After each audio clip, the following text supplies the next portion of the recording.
આપ જોઈ રહ્યા છો Gujarati number 1 news channel news 18 Gujarati. હું છું સિદ્ધાર્થ ધોકિયા। મહત્વના અને મોટા સમાચાર મળી રહ્યા છે। હાલમાં જે જાણકારી છે તે પ્રમાણે હવે ઉડતી ટેક્સીમાં લોકો ગુજરાતમાં બેસી શકશે। ગુજરાતમાં હવે હવામાં ચાલતી ટેક્સી શરૂ થશે। ગિફ્ટ સિટીમાં પોર્ટ ટેક્સી પ્રોજેક્ટ શરૂ થશે। હવામાં ચાલતી ટેક્સીના પ્રોજેક્ટ પર કામ શરૂ કરી દેવામાં આવ્યું છે। કેન્દ્ર સરકારે કામ શરૂ કર્યું છે। નીતિન ગડકરીનું નિવેદન। વાઇબ્રન્ટ ગુજરાત સમિટ દરમિયાન કેન્દ્રીય મંત્રી નીતિન ગડકરીએ આ નિવેદન આપ્યું છે। તેઓએ કહ્યું છે કે ગિફ્ટ સિટીની અંદર એક મોટો બદલાવ જોવા મળશે કે જેમાં પોર્ટ ટેક્સી શરૂ કરવામાં આવશે। હવામાં ઉડતી આ ટેક્સી કે જેનો ઉપયોગ વેપારીઓ લોકો કરી શકશે। સૌથી વધારે મહત્વની વાત કે ગુજરાતથી શરૂઆત કરવામાં આવી રહી છે। સમગ્ર દેશમાં પહેલું શહેર ગિફ્ટ સિટી બની જશે। ગુજરાત રાજ્ય બની જશે કે જેમાં પોર્ટ ટેક્સીની શરૂઆત કરવામાં આવી શકે છે। ટૂંક સમયમાં જ આ પ્રોજેક્ટ શરૂ થશે તેવી પણ જાણકારી આપવામાં આવી છે। હવામાં ચાલતી ટેક્સીના પ્રોજેક્ટ પર કામ શરૂ કરી દેવામાં આવ્યું હોવાનું ખુદ કેન્દ્રીય મંત્રી નીતિન ગડકરીએ જણાવ્યું છે।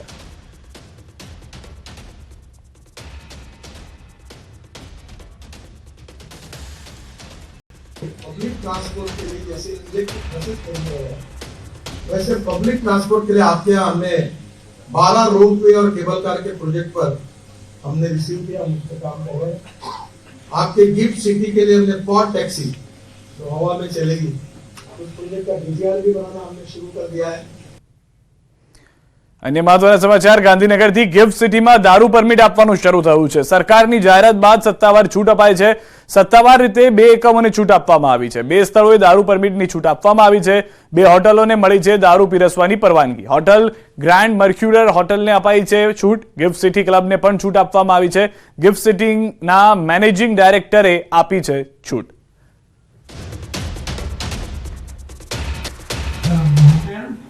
Five star which in Grand Mercure and the other one is Gift City Club. Very આ તરફ ગિફ્ટ સિટીમાં યોજાશે ફિલ્મફેર એવોર્ડ। અગાઉ મહાત્મા મંદિરમાં યોજાવાનો હતો। દારૂબંધીની છૂટ મળતા ગિફ્ટ સિટીમાં આયોજન છે। 28 જાન્યુઆરીએ યોજાશે ફિલ્મફેર એવોર્ડ। ગાંધીનગરમાં કલાકારોની જામશે જમાવડો। પહેલી વખત ફિલ્મફેર એવોર્ડ ગુજરાતની અંદર યોજાવા જઈ રહ્યો છે ને તે પણ ગિફ્ટ સિટીની અંદર। અને તેમાં પણ એક હોટલ અને ગિફ્ટ સિટી ક્લબ બેને દારૂની મંજૂરી આપી દેવામાં આવી છે। જે પરવાનગીની વાત હતી તે પરવાનગી અવેલેબલ કરાવી દેવામાં આવી છે। મર્ક્યુરર હોટલ ગિફ્ટ સિટીની અને ત્યારબાદ ગિફ્ટ સિટી ક્લબ કે જ્યાં આગળ દારૂની ઉપલબ્ધિ જોવા મળશે। અને હવે ફિલ્મફેર એવોર્ડ જે છે તે પણ જોવા મળશે મહાત્મા મંદિરના બદલે ગિફ્ટ સિટીમાં। વધુ માહિતી ન્યૂઝ 18 સંવાદદાતા ગીતા પાસેથી મેળવીશું। ગીતા, મહત્વના અને મોટા સમાચાર। ગિફ્ટ સિટી માટે મોટી ઉપલબ્ધિ, ફિલ્મફેર એવોર્ડની શરૂઆત થવા જઈ રહી છે ગુજરાતમાં પહેલી વખત। જી, ગુજરાતમાં પહેલી વખત ફિલ્મફેર એવોર્ડ યોજાશે અને અગાઉ એવું હતું કે આ મહાત્મા મંદિરના આંગણે યોજાશે, પરંતુ હવે દારૂબંધીની છૂટ બાદ આ ગિફ્ટ સિટી ખાતે આ તમામ એવોર્ડ સમારોહ યોજાશે। ન્યૂઝ 18 ટુરિઝમ વિભાગના સેક્રેટરી હરીશ શુક્લા સાથે પણ ઓફ ધ રેકોર્ડ વાત કરી। તેઓએ જણાવ્યું કે દારૂબંધીમાંથી મુક્તિ આ ફિલ્મફેર ગિફ્ટ સિટીમાં યોજાવાનું કારણ નથી, પરંતુ આ જે ફિલ્મફેર એવોર્ડ સમારોહ છે તેનું સ્કેલ મોટું થવા જઈ રહ્યું છે અને એના કારણે હવે મહાત્મા મંદિરના બદલે ગિફ્ટ સિટીમાં યોજાશે। પરંતુ એક બીજું પણ કારણ એવું લાગી રહ્યું છે, જે પ્રકારે સીએમએ આ મુદ્દેને એમ્બ્યુલન્સ સાઇન કર્યા હતા ત્યારે તેઓએ ગિફ્ટ સિટીને પ્રમોટ કરવાની વાત પણ કરી હતી। ત્યારે એક રીઝન એવું પણ લાગી રહ્યું છે કે ગિફ્ટ સિટીને પ્રમોટ કરવાનું એક કારણ દારૂબંધીમાંથી મુક્તિ પણ છે। બીજું કે હવે મહાત્મા મંદિરને બદલે ગિફ્ટ સિટીમાં યોજવાનું કારણ પણ એ છે કે ગિફ્ટ સિટીનો વધુ પ્રચાર અને પ્રસાર થાય। સમગ્ર દેશ અને દુનિયામાં માર્કેટિંગ ગિફ્ટ સિટીનું કરવા માટે ગુજરાત ટુરિઝમે સતત પ્રયાસો કર્યા છે અને ગિફ્ટ સિટીમાં બોલિવૂડના કલાકાર અક્ષય કુમારે પણ એક લક્ઝરિયસ એપાર્ટમેન્ટ બુક કરાવ્યું છે। હજી મોટા ભાગના ફિલ્મ કલાકારો પણ ગિફ્ટ સિટીમાં રોકાણ કરવામાં રસ દાખવી રહ્યા છે। ત્યારે એવું લાગી રહ્યું છે કે ગિફ્ટ સિટી ને પ્રમોટ કરવાના સાથે પ્લસ ફિલ્મફેર એવોર્ડ સમારોહનો સ્કેલ મોટો થઈ રહ્યો છે। એ તમામ રીઝનને લઈને હવે ગુજરાતમાં પ્રથમ વખત જે ફિલ્મફેર એવોર્ડ સમારોહ યોજવા જઈ રહ્યો છે તેમાં મહાત્મા મંદિરને બદલે ગિફ્ટ સિટી ખાતે યોજાશે। આમ હવે રોકાણકારો માટે જ બેસ્ટ ડેસ્ટિનેશન ફોર ઇન્વેસ્ટમેન્ટ નહીં બને, પરંતુ ગિફ્ટ સિટી અને ગુજરાત હવે બેસ્ટ એન્ટરટેનમેન્ટ ઇન્વેસ્ટમેન્ટ પણ બનશે। જી, માહિતી બદલ। તો 28મી જાન્યુઆરીએ યોજાવાનો છે ફિલ્મફેર એવોર્ડ, જે હવે મહાત્મા મંદિરના બદલે ગિફ્ટ સિટીમાં યોજાશે। સુરતથી ચોંકાવનારા સમાચાર 8 વર્ષના બાળકને બ્લેડના ઘા મારવામાં આવ્યા છે. માતાના પ્રેમીએ ગળાના ભાગે મારી છે બ્લેડ. બાળકને હોસ્પિટલમાં સારવાર માટે ખસેડાયો. બાળક સાથે માતા પ્રેમી સાથે રહેતી હતી. ખર્ચ માટે પૈસા ન આપતા બંને વચ્ચે ઝઘડો થયો હતો. માતા બહાર ગઈ ત્યારે બાળકને બ્લેડ મારી હોવાની જાણકારી છે. તો માતા જે છે તે તેના પ્રેમી સાથે રહી રહી હતી. તે દરમિયાન માથાકૂટ થઈ ગઈ ખર્ચને લઈને, અને પ્રેમીનો ગુસ્સો માતાનો જે હતો તે તેની બાળક ઉપર નીકળ્યો હોવાની જાણકારી છે, જેના કારણે બાળકને ગળાના ભાગે બ્લેડ મારવામાં આવી હોવાની જાણકારી મળી રહી છે. मेरा बच्चा जब मिला तो बोला कि मम्मी विजय ने मार दिए थे ब्लेड मारे थे, मुझे पानी में फेंक दिए थे. तो मेरा बच्चा उधर से रोते हुए आया था. मुझे इसका इंसाफ चाहिए, चाहे जहाँ भी रहेगा उसको खोज के सजा ही दिलाना है बस. ગુજરાતમાં મહિલાઓની સુરક્ષા પર ફરી એકવાર સવાલો ઉઠ્યા છે. દાહોદમાં ચાલતી બસમાં પરિણીત મહિલા પર દુષ્કર્મનો કેસ નોંધાયો છે. પોલીસે આરોપી ડ્રાઈવર અને ક્લીનરને રાઉન્ડ અપ કરી વધુ તપાસ શરૂ કરી છે. મહિલાના જણાવ્યા અનુસાર તે મધ્યપ્રદેશના રાજગઢમાંથી મોરબી આવવા નીકળી હતી. જે દરમિયાન દાહોદ નજીક ગરબાડા ચોકડી પાસે આરોપી ડ્રાઈવર અને ક્લીનરે મહિલા સાથે બળજબરી કરી દુષ્કર્મ આચર્યું હતું.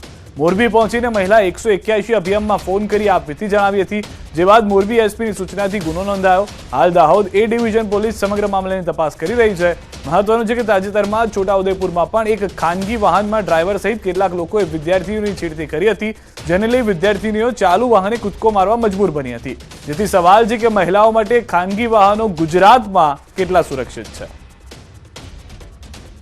રાત્રે જ્યારે તમામ પેસેન્જર સૂતેલા હતા અને ભોગ બનનારનું એવું કહેવાનું છે કે બે બે વખત ડ્રાઈવર અને કંડક્ટરે એમને સાથે દુષ્કર્મ કર્યું હતું.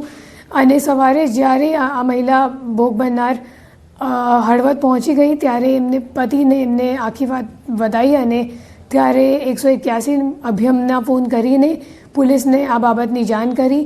પછી મોરબી પોલીસે તપાસ હાથ ધર્યું અને બસ સ્ટેન્ડ જઈને ડ્રાઈવર અને કંડક્ટરની ઓળખાણ થઈ. અને મોરબી પોલીસ પછી ગઈકાલ ભોગ બનનાર અથવા તો આરોપીઓને લઈને દાહોદ જિલ્લા ખાતે આવી અને 0 FIR ટ્રાન્સફર કરવામાં આવ્યું અને અહીંયા રજીસ્ટર કરવામાં આવ્યું છે. હાલ આગળની તપાસ ચાલુ છે. ભાવનગરમાં રખડતા ઢોરનો આતંક. રખડતા ઢોરે લીધો છે આધેડનો ભોગ. 62 વર્ષીય વ્યક્તિનું મોત થયું છે. બુધેલ ચોકડી પાસે ઢોરની અડફેટે મોત થયું છે. મહાનગરપાલિકાની ઢોર પકડવાની કામગીરી પર વારંવાર સવાલ ઉઠે છે, તેમ છતાં સુધરવાનું તંત્ર નામ નથી લઈ રહ્યું.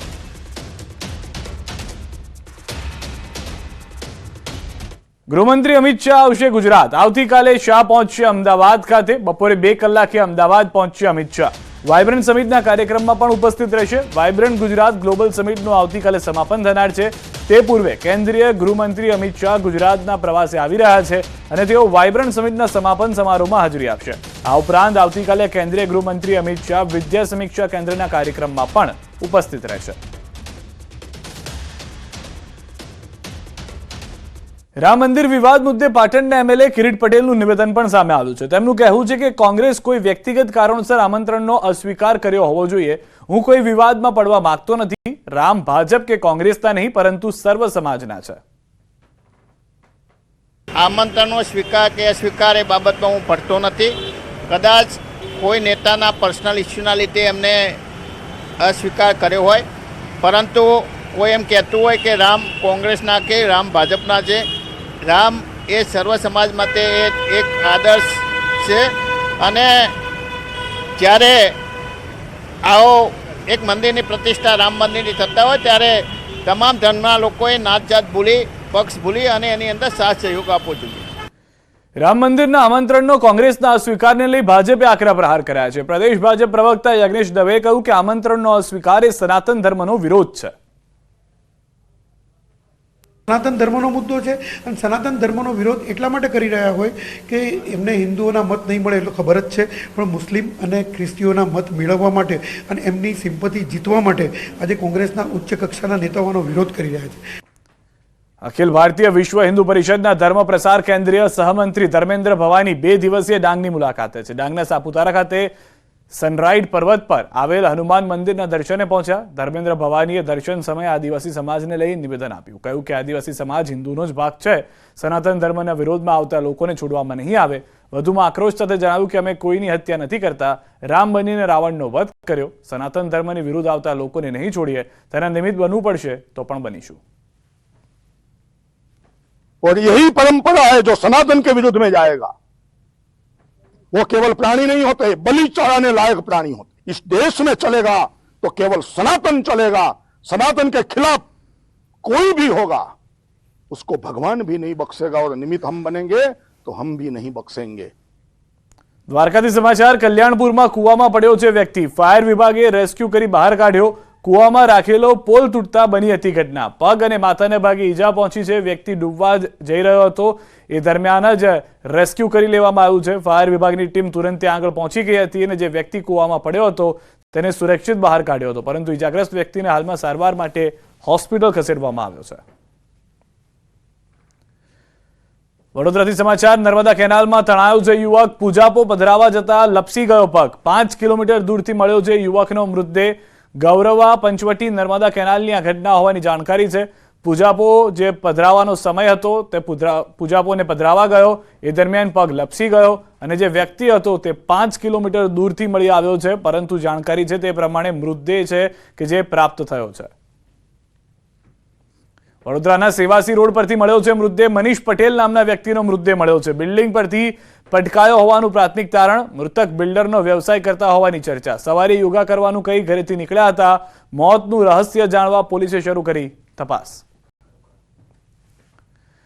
વડોદરામાં કરજણ સાધલી માર્ગ પર કારને અકસ્માત નડ્યો, સદનસીબે દુર્ઘટનામાં કોઈ જાનહાની નથી થઈ, પરંતુ કારમાં સવાર પરિવારના સભ્યો ઇજાગ્રસ્ત થયા।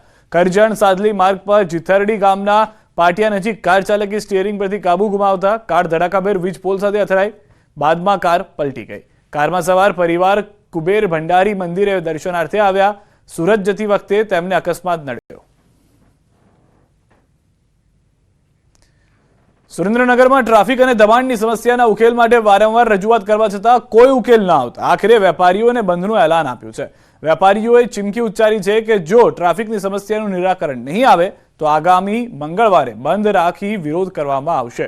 ટ્રાફિકની સમસ્યાને લઈ મોટી સંખ્યામાં વેપારીઓ રેલી યોજી પાલિકા કચેરીએ પહોંચ્યા હતા અને ઉગ્ર સૂત્રોચ્ચાર કર્યા હતા। બીજી તરફ પાલિકા તંત્રે આગામી 2 દિવસમાં પોલીસને સાથે રાખી દબાણ હટાવવાની ખાતરી આપતા મામલો થાળે પડ્યો હતો। નગરમાં ટ્રાફિક અને દબાણની સમસ્યા છેલ્લા 15 વર્ષથી અમે લડત આપી રહ્યા છીએ। આ સમસ્યા ગંભીર છે, શહેરના મુખ્ય માર્ગ ઉપર છે। ધારો કે શહેરનું નાક કહેવાય, મેઇન રોડ, વિઠ્ઠલ પેસ રોડ, જવાહર રોડ, ટાંકી ચોક, આ બધા રોડ ઉપર એટલા બધા ટ્રાફિકના દબાણના પ્રશ્નો છે। હવે વારંવાર રજૂઆત કરી કલેક્ટર સાહેબને, નગરપાલિકાને, ટ્રાફિક પોલીસને અને જિલ્લા પોલીસને, પણ તમે બધા ખો આપે છે, રાજ રમત રમે છે। સમાચારોમાં હાલ રૂકીશું એક વિરામ માટે। આપ જોડાયેલા રહો ગુજરાતની number 1 news channel news 18 Gujarati સાથે।